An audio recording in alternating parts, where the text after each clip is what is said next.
It's the comeback for June 1st, and while UFC 199 is this week, there are a ton of big fights on the horizon, including UFC light heavyweight champion Daniel Cormier putting his belt on the line against former champ John Jones in the main event of UFC 200.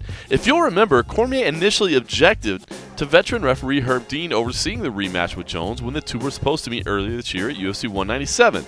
But Dean told MMA Junkie Radio he and Cormier have since worked things out, and there's no reason he shouldn't be considered for the historic headliner. And you know, and I'm not really sure about understanding that, because I have talked to him since then. He reached out to me to talk to me, you know, and he says, you know, I have full confidence in you. There's something. I was like, well, you know, let me know anytime you have a problem with anything I've done. Besides, you know, you're a champion for a reason, and you know, you understand a lot about the sport. So any of your input in the way our job should be done is, I want to hear it. Of course, I'm going to make the decision on how I do my job. Speaking of UFC 199, featherweight Max Holloway returns to the cage this week against Ricardo Lamas in a key fight at 145 pounds. At just 24 years old, Holloway is hoping to carry the flag for Hawaiian MMA for some time to come. But right now, with the UFC's featherweight division in a bit of turmoil, Holloway is involved in a key fight, and he thinks it's one that just might steal the show. You know, this Ricardo Lamas fight was, I was excited, you know. People keep saying that guy keep on fighting bigger names, and I think he's a big name. He fight for a title.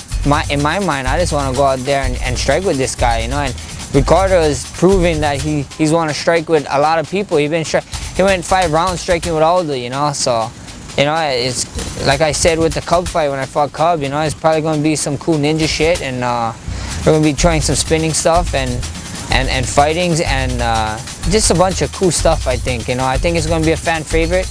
I can't just wait out there to make you a new fan. The newest USA Today Sports MMA Junkie MMA rankings are out, and as expected, UFC Fight Night 88 winner Cody Garbrandt made a big move in the bantamweight division. An honorable mention coming into the week, Garbrandt's first-round knockout of Thomas Almeida saw him move up to number 10, and it seems a big fight will be next for No Love.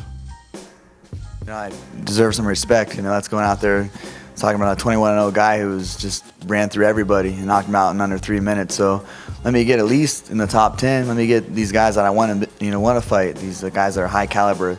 The higher the opponent for me, the more that I shine. As always, there's plenty more to catch up on in the world of MMA, including a cast announcement for The Ultimate Fighter Latin America 3, the reported salaries from the UFC Fight Night 88, and Ben Fowlkes' take on a suddenly very interesting UFC bantamweight division. Check it all out at MMA Junkie.